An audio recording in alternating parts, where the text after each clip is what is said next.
va marcher, maman. Ohé, ohé, umba, umba. Ça qui allait, papa. Ohé, ohé, umba, umba. Ça va percer les intercesseurs. Ohé, umba, umba. La belle pédale. Ohé, umba, umba. Ça va marcher. Ohé, ohé, umba, umba.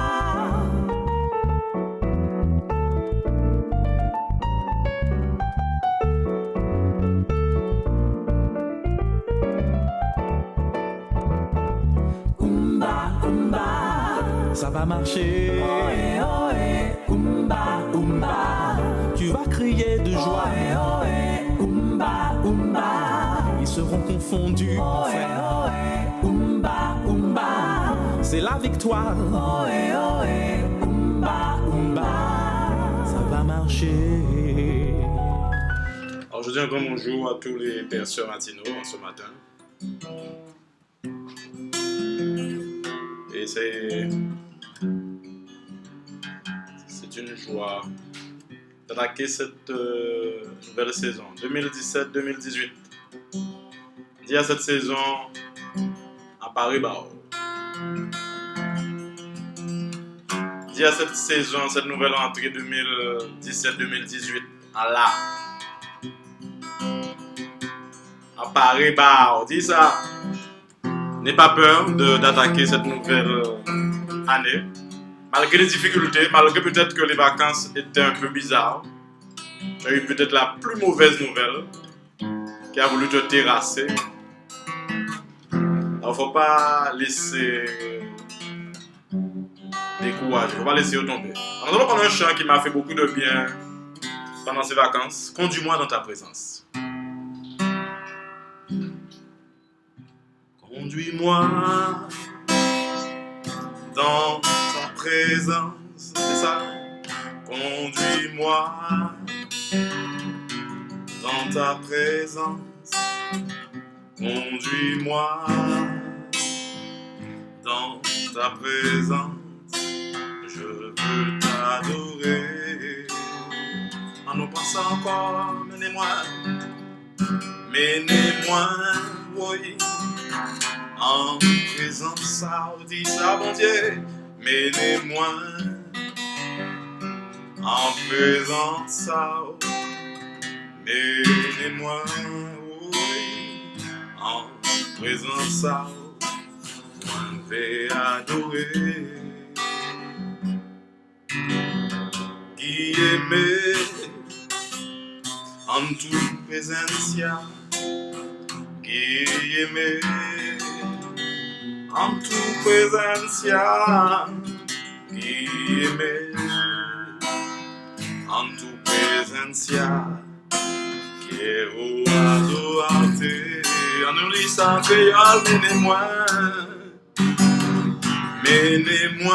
oui, en présence, mon Dieu, oui, menez-moi, en présence, menez-moi en présence, moi vais adorer. Parlez pas bon Dieu. Dis qui j'en aimé bon matin là, dis qui j'en qu'est sans lit, pas ailleurs. Dis que c'est Pili qui est occupé à affronter journée là ça, qui est occupé relever le défi. Même si vous dites qu'il reste, qu'il n'est pas mort, mais vous savez que l'Éternel des armées est pire. Oh papa, ce matin, Seigneur, donne-moi la force d'attaquer, de relever le défi, Seigneur. Donne-moi la force d'aller travailler pour nourrir ma famille. Dis ça, pas les bails, ouvrez bouche. Oh papa, Dieu, tu vois cette situation conjugale qui est bizarre. Donne-moi encore, Seigneur, à supporter et à attendre ta main puissante dans mon couple. Ton couple ne va pas. Mais dis-lui ça. Malgré tout ça, mon Dieu, que vraiment, vous avez moins force pour pouvoir s'arrêter à présent ça, mon Dieu.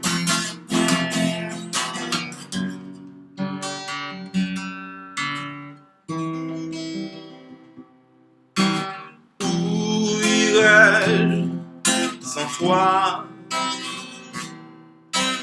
Où me cacherai-je? Tu es vraiment tout pour moi et je veux t'obéir.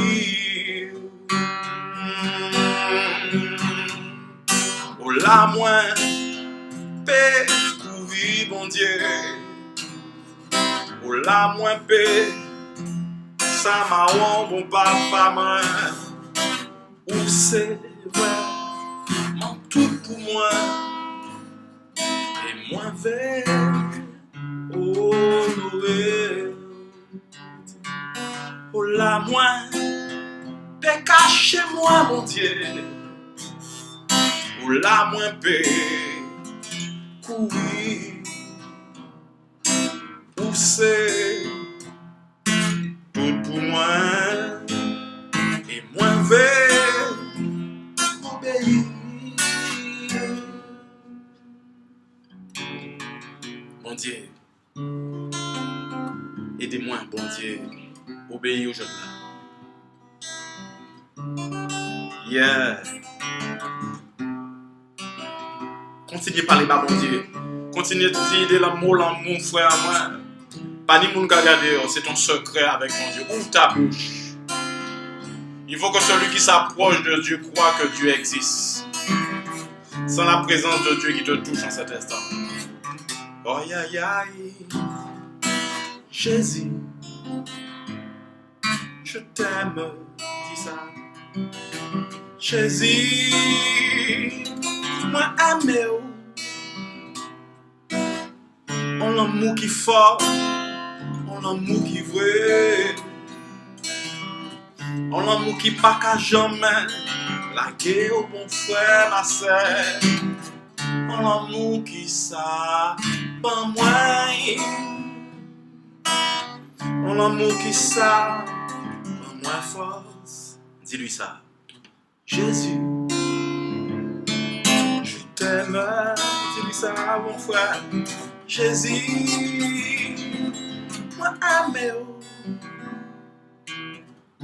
Parlez bas bon Dieu, continue à parler bas bon Dieu. C'est ta force. Ils ne comprennent pas comment tu es fort, mais tu sais que ta force vient de l'Éternel des armées. Habla para Dios, ahora. Dice Dios que tú quieres. Oh, la fortaleza et elle. Oh mon Dieu, parlez pas mon Dieu, frère. Oh Dieu vivant. On devrait demander bon Dieu, changer cœur en nous. Comme je disais à une femme au téléphone, tu appuies le même bouton, tu auras le même résultat. Mais si tu changes, tu verras un autre résultat. Et dis bon Dieu, change cœur. Change mon cœur, Seigneur. Et purifie-moi, dis-lui ça, change mon cœur. Change mon cœur, Seigneur. Que je sois comme toi. Oh, cambia mi corazón, Señor, y purifícame. Cambia mi corazón, Señor. Quiero ser como tú. Jésus, tu es le potier. Je suis l'argile. Brise-moi, façonne-moi. Oui, c'est mon désir. Marc, nous allons prendre le livre de Marc. Alors j'espère que je vais retrouver ce passage. Et j'espère que ça vous fera du bien. Je veux vous dire que Dieu est puissant. Je pense à tous ceux qui viennent de débuter dans la foi chrétienne. Je sais que ce n'est pas facile. Vous savez, il y a une question qu'on me pose souvent. Il y a un ingénieur du son qui me disait mais qu'il ne comprend pas pourquoi beaucoup de gens qui viennent à Jésus galèrent. Et je lui ai répondu d'une façon équilibrée. Je lui ai fait comprendre en effet, il y a beaucoup de croyants qui galèrent par manque de connaissance. La Bible dit que mon peuple périt parce qu'il lui manque la connaissance. Tu peux aimer Dieu, mais si tu n'as pas la connaissance dans certains domaines, ton amour pour Dieu n'empêchera pas que tu galères. Tu peux aimer ta femme ou ton mari, mais si tu ne connais pas certains principes de la relation en couple, ton amour ne suffira pas. Et des fois, on est étonné qu'on est cocu ou coquette, je ne sais pas comment on dit pour les femmes, mais on comprend que l'amour ne suffit pas. Un tel point que la Bible nous dit que Dieu a tant aimé le monde qu'il a donné son Fils unique. Et on voit une clé déjà. Bon, c'est une parenthèse. L'amour de Dieu a amené un sacrifice. Ça veut dire que s'il n'y avait pas eu sacrifice, l'amour de Dieu n'aurait pas suffi seulement. L'amour a des actes qu'il faut poser. Et dans la vie, il y a des actes qu'il faut poser pour que nous puissions voir une différence. Nous allons prendre un passage dans Marc, le chapitre 1, à partir du verset 23. Il se trouva dans leur synagogue un homme qui avait un esprit impur et qui s'écria, « Qu'y a-t-il entre nous et toi, Jésus de Nazareth? Tu es venu pour nous perdre, je sais que tu es le Saint de Dieu. » Verset 25. Jésus le menaça, disant, « Tais-toi et sors de cet homme. » Et l'esprit impur de cet homme sortit en l'agitant avec violence et en poussant un grand cri. Tous ensemble furent stupéfaits, de sorte qu'ils se demandaient les uns les autres, qu'est-ce que ceci, une nouvelle doctrine? Il commande avec autorité et même aux esprits impurs, et ils lui obéissent, et sa renommée se répandit aussitôt dans les lieux environnants. Voici un passage qui m'a touché ce matin. Et j'espère que ça va exciter ton esprit. La Bible nous dit d'être fervent d'esprit. Quand ton esprit est tchololo comme le café, trouve quelque chose qui va exciter ton esprit. Et j'aimerais que tu comprennes quelque chose. La Bible dit que Jésus-Christ était dans la synagogue. Il y avait quelqu'un qui était agité par un esprit impur. Et Jésus-Christ, avec sa puissance, va ordonner à cet esprit de partir. Mais j'aimerais qu'on reste sur la réaction de ceux qui ont vu Jésus agir, c'est-à-dire exorciser. Alors des fois on est choqué par ce terme-là, mais ça existe. Hein, d'accord? Ce ne sont pas que les quimboiseurs qui chassent les mauvais esprits ou je ne sais pas quoi. Jésus-Christ chasse. Et c'est pour ça que les galettes et affaires sont en colère avec moi parce que je contribue à ce que les gens soient autonomes. Celui qui a Jésus-Christ a cette capacité de chasser les esprits. Tu n'as pas besoin de te faire spolier comme une femme en Martinique que je connaissais. D'accord? Jésus-Christ le fait. Mais regardez, j'aimerais qu'on reste sur la réaction des gens. Écoutez ça. Hein? Tous furent saisis. En créole, je l'ai dit, tout le monde était stébékoué. De sorte que yo demandé yo, c'est quoi cette nouvelle doctrine? Et il commande avec autorité même aux esprits. Il faut que cette année, que les gens, quand ils te voient, se demandent qu'est-ce que tu as mangé, qu'est-ce que tu as lu, qu'est-ce que tu as fait. Et qu'ils puissent réaliser dans la manifestation de tes dons spirituels ou dans l'exercice de tes activités, de ton travail, qu'ils reconnaissent que tu as une autorité qui est différente que l'année dernière. Je vais vous dire quelque chose. Il y a beaucoup de gens qui font des choses qui font certaines activités, certaines opérations, certaines œuvres, comme dit la parole de Dieu. Mais la différence, c'est que quand ils font les choses, il n'y a pas d'autorité. Il n'y a pas une force supérieure.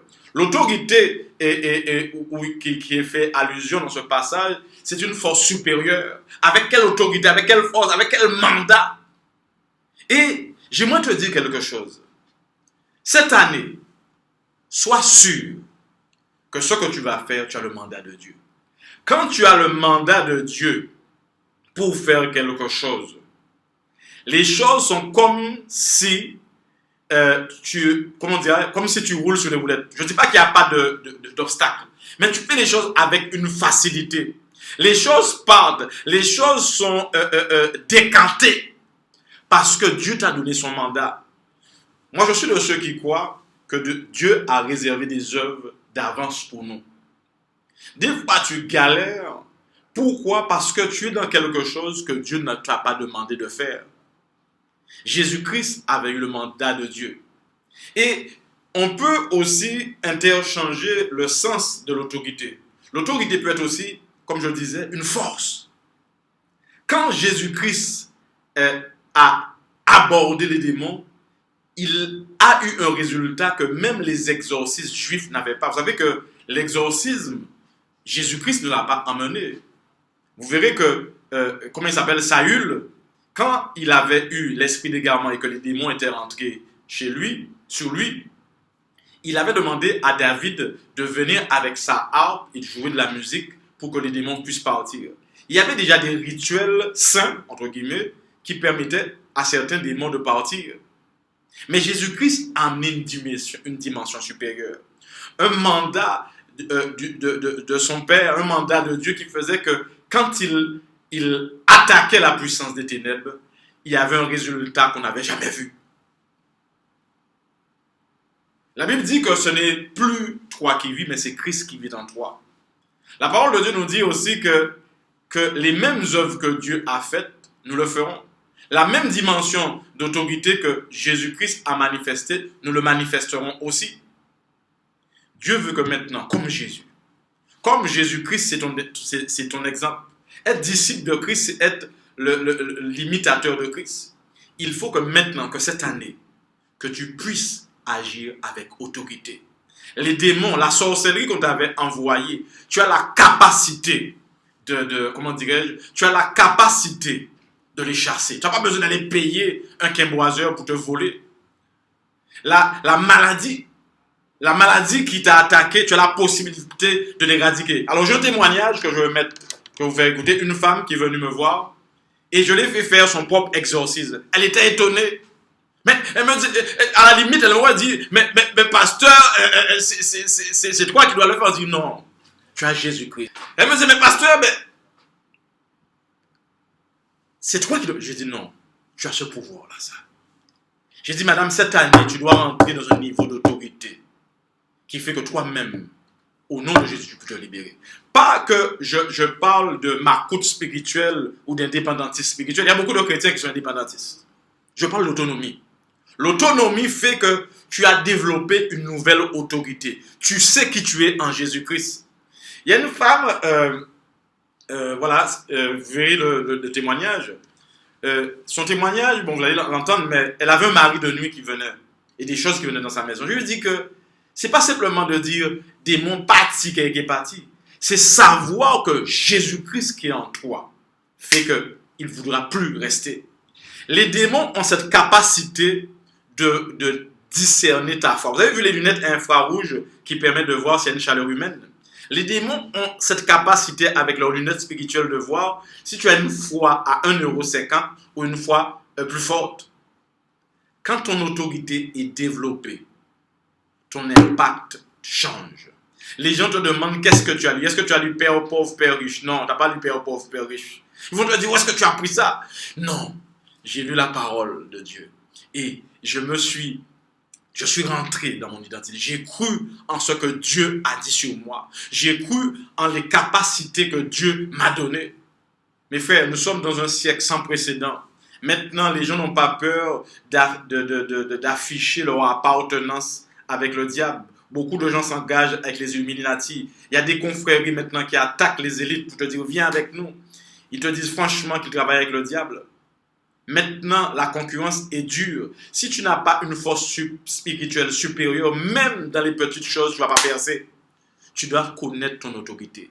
Tu dois développer une nouvelle doctrine, la bonne nouvelle de Jésus-Christ dans ta vie.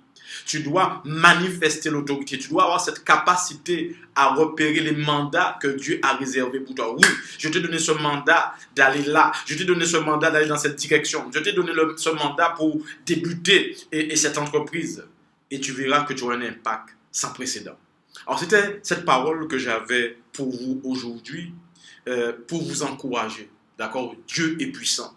Commencez cette nouvelle année scolaire, cette nouvelle saison 2017-2018 avec une autorité différente, avec un mandat différent, avec une aura plus forte, amplifiée par l'Esprit de Dieu dans votre vie.